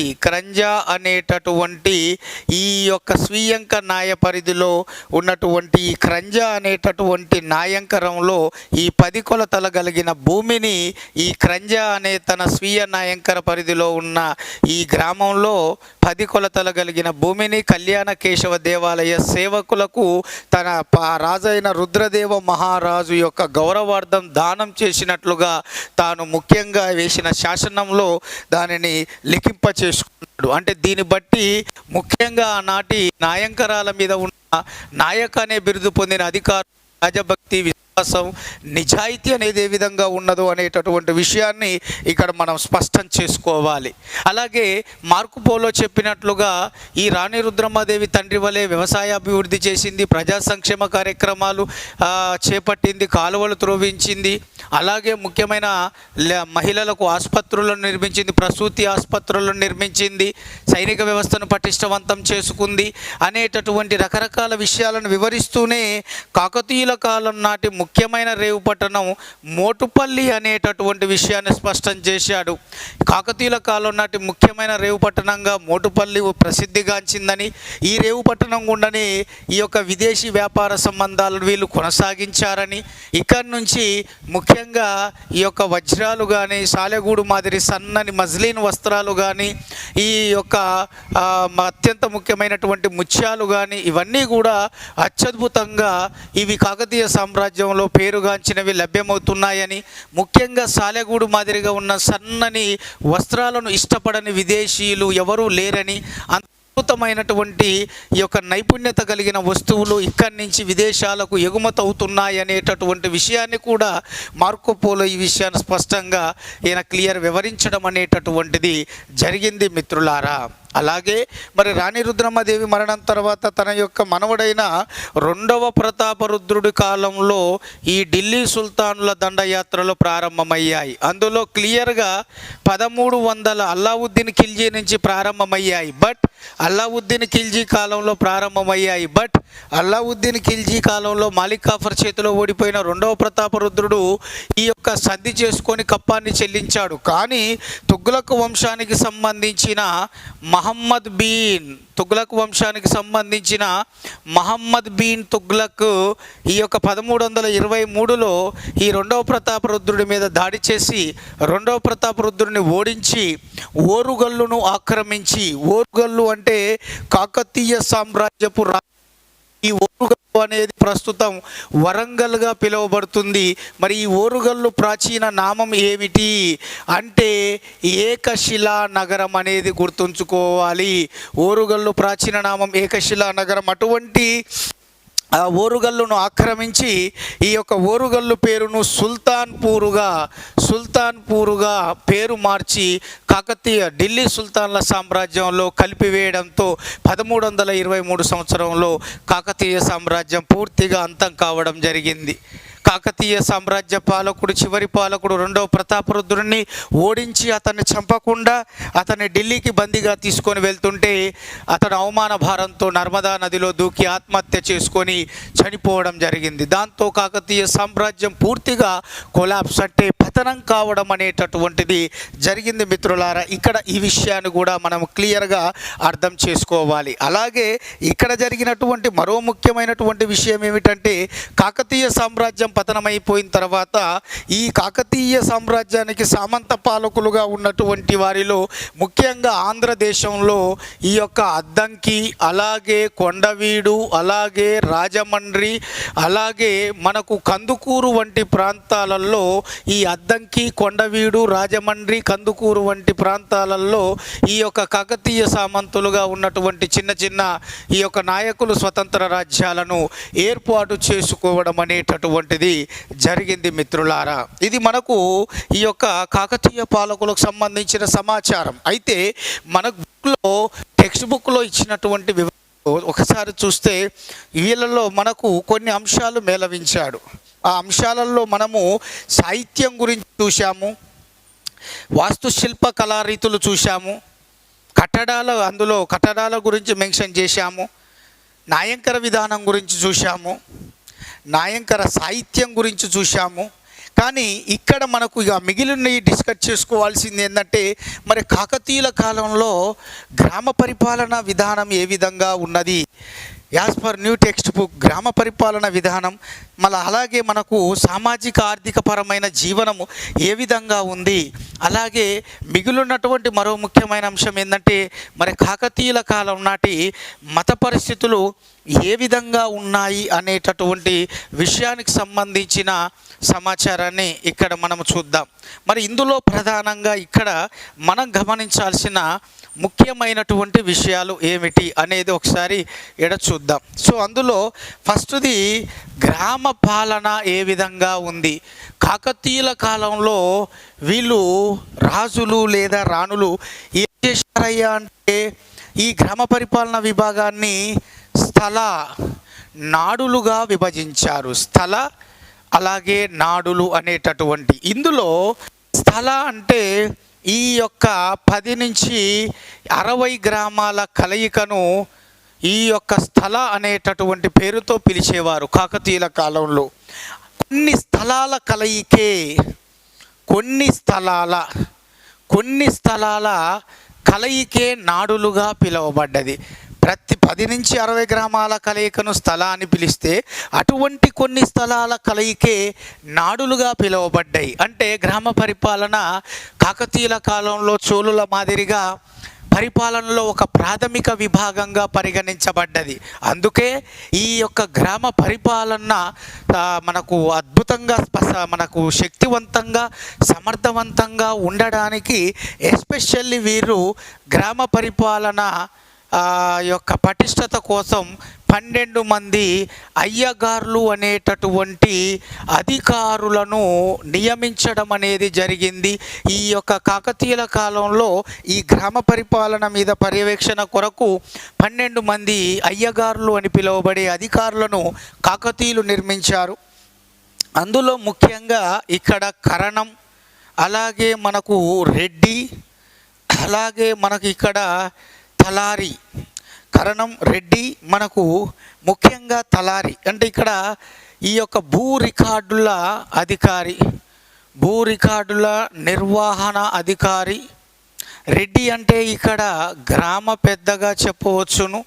తలారి అంటే ఇక్కడ గ్రామ రక్షక భటుడు, రక్షణాధికారిగా, గ్రామ రక్షణాధికారిగా చెప్పవచ్చును. అలాగే మనకు ఇక్కడ బ్రాహ్మణుడు, అలాగే మనకు ఇక్కడ అంటే పురోహితుడు, అలాగే ఇక్కడ మనకు కంసాలి, అలాగే మనకు ఇక్కడ కుమ్మరి, అలాగే మనకు ఇక్కడ చూసుకున్నట్లయితే ప్రధానంగా ఇక్కడ వడ్రంగి, అలాగే ఇక్కడ మనకు రజకుడు, అలాగే ఇక్కడ మనకు వెట్టి, అలాగే ఇక్కడ మనకు చర్మకారుడు అనేటటువంటి వారు.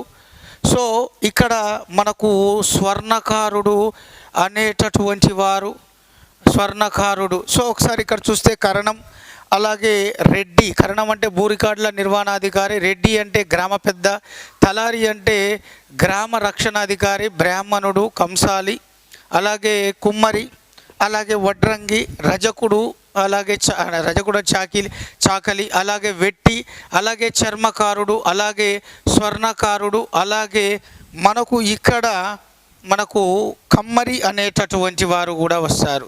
సో కమ్మరి. సో మొత్తం కూడా 12 మంది వీళ్ళంతా కూడా అయ్యగారుల పేరుతో ఈ యొక్క కాకతీయుల కాలంలో ముఖ్యంగా గ్రామ పరిపాలన అధికారులుగా తమ బాధ్యతలను నిర్వర్తించడం అనేది జరిగింది. మరి ముఖ్యంగా వీరి కాలంలో సామాజిక ఆర్థిక పరమైనటువంటి ఈ యొక్క పరిస్థితులు ఏ విధంగా ఉన్నాయి, దానికి సంబంధించిన సమాచారాన్ని ఒకసారి ఇక్కడ మనం చూద్దాం. మరి అందులో ప్రధానంగా ఏంటి అనేది చూద్దాం.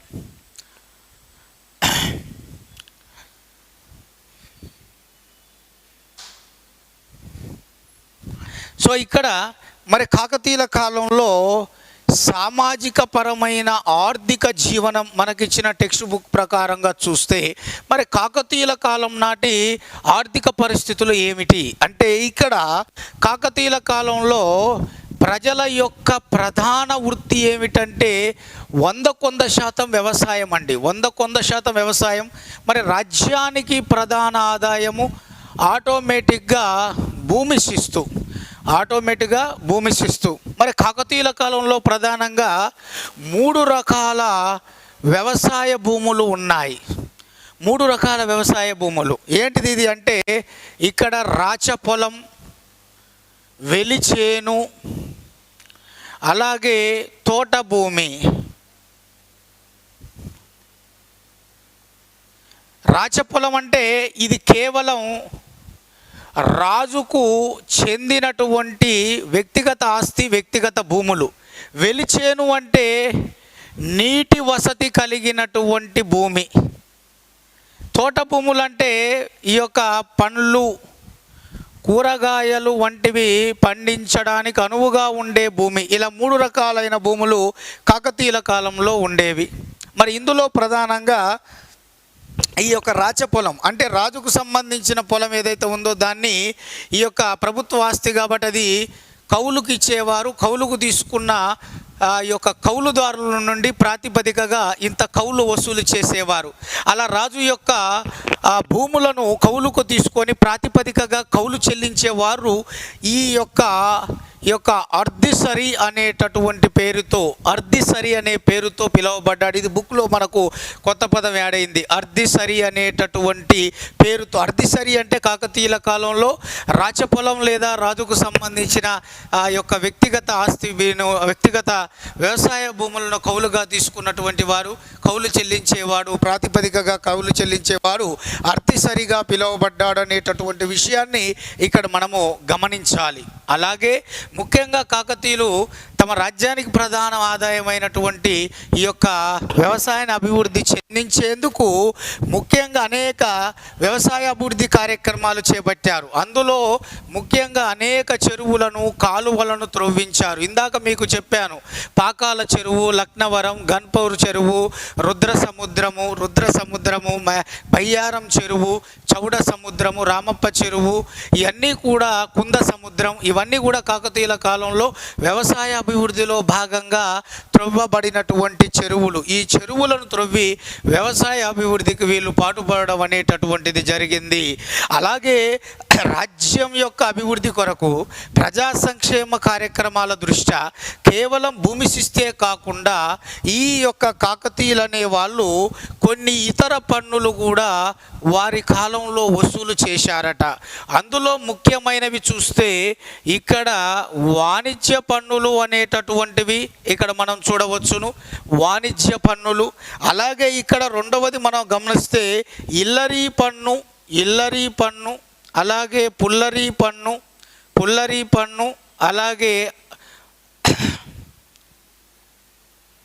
అడ్డపట్టా సుంకం, అలాగే మనకు ఇక్కడ అప్పనం దర్శనం ఉపకృతి అనేటటువంటి పన్నులు. ఇక్కడ వాణిజ్య పన్నులు, వ్యాపారపరమైన పన్నులు. ఇల్లరీ పన్ను అంటే ఇంటి పన్ను, గృహం పన్ను. పుల్లరీ అంటే పశువుల యొక్క మేతపై వేసే పన్ను, గడ్డిపై వేసే పన్ను. అడ్డపట్టు సుంకం అంటే ఇక్కడ గొర్రెల మందపై వేసే పన్ను.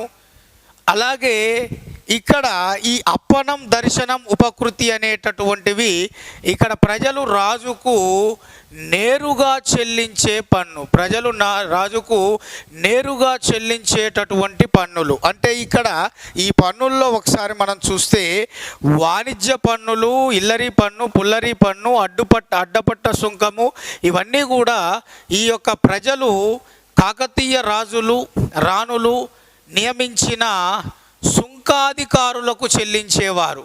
ఈ సుంకాధికారులు రాజ్య ఖజానాకు తరలించేవారు. కానీ కాకతీయుల కాలం నాటి ఈ అప్పనం, దర్శనం, ఉపకృతి అనే పన్నులు మాత్రం సుంకాధికారులకు కాకుండా ఆనాటి ప్రజలు డైరెక్టుగా రాజుకు నేరుగా దర్శనం కోసం ఆయనకి డైరెక్ట్గా చెల్లించే ప్రత్యక్ష పన్నులు అనేటటువంటివి ఇక్కడ మీరు అర్థం చేసుకోవాలి.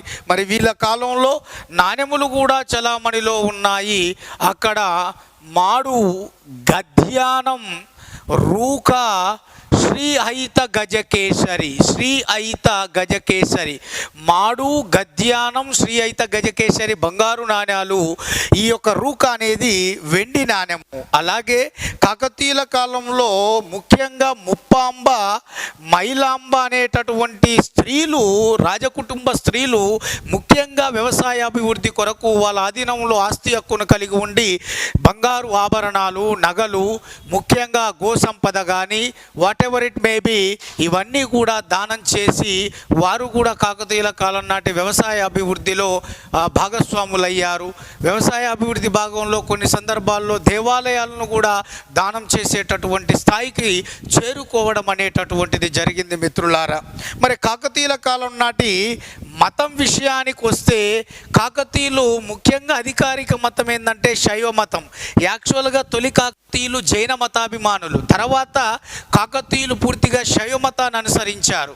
శైవ మతం తర్వాత ప్రిఫరెన్సు వైష్ణవానికి ఇవ్వడం జరిగింది. బట్ అధికారిక మతం ఏంటంటే శైవ మతం. దాని తర్వాత వైష్ణవ మతం కూడా ప్రాచుర్యంలోకి వచ్చింది. శైవ మతంతో పాటు వైష్ణవ మతం కూడా ప్రాచుర్యంలోకి రావడం జరిగింది. ముఖ్యంగా శైవ మతంలో వీరశైవం అనే నూతన మతశాఖ ఈ శైవ మతంలో భాగంగా కాకతీయుల కాలంలో ఎక్కువగా ప్రాచుర్యంలోకి రావడం అనేటటువంటిది జరిగింది మిత్రులారా. ఇక్కడ ఈ విషయాన్ని కూడా మనం స్పష్టం చేసుకోవాలి మరి ముఖ్యంగా. ఓకేనా? ఇదంతా కూడా మనకు పూర్తిగా కాకతీయ సామ్రాజ్యం అన్నప్పుడు ఇన్ని అంశాలు మొత్తం కూడా మీరు గుర్తుపెట్టుకోవాలి. సో వాళ్ళ రాజధానులు హనుమకొండ, తర్వాత ఓరుగల్లు. ఓకేనా? రాజ్య చిహ్నాలు గరుడ, వరాహం. ఓకే, ఇది కాకతీయులకు సంబంధించింది. ఇప్పుడు మనకు చిన్న అంశం అనేది ఇందులో ఇవ్వడం జరిగింది. అదే ముసునూరి నాయక రాజ్యం. మరి అది చూసుకుంటే మనకు ఈ యొక్క కాకతీయ సామ్రాజ్యం టాపిక్ అనేది సంపూర్ణంగా మనకు కంప్లీట్ కావడం జరుగుతుంది. సో మరి దానికి సంబంధించినటువంటి సమాచారం అనేటటువంటిది చూద్దాం. అది ఒక చిన్న అంశమే. సో రైట్ మిత్రులారా, సో మనకి ఈ కాకతీయ సామ్రాజ్య పతనాంతం ఇక్కడ మనకు ఇచ్చిన ఈ 7th క్లాసులో ముసునూరు నాయక రాజ్యం అనేది మనకు చాలా ఇంపార్టెంట్. అయితే ఈ ముసునూరు నాయక రాజ్యం గురించి మాట్లాడుకునే ముందు మనకు ఒక ముఖ్యమైన శాసనం గురించి తెలియాలి. ఏమిటంటే విలాస తామ్ర శాసనం. ఈ విలాస తామ్ర శాసనాన్ని వేయించింది ఇక్కడ మనకు ప్రళయ నాయకుడు.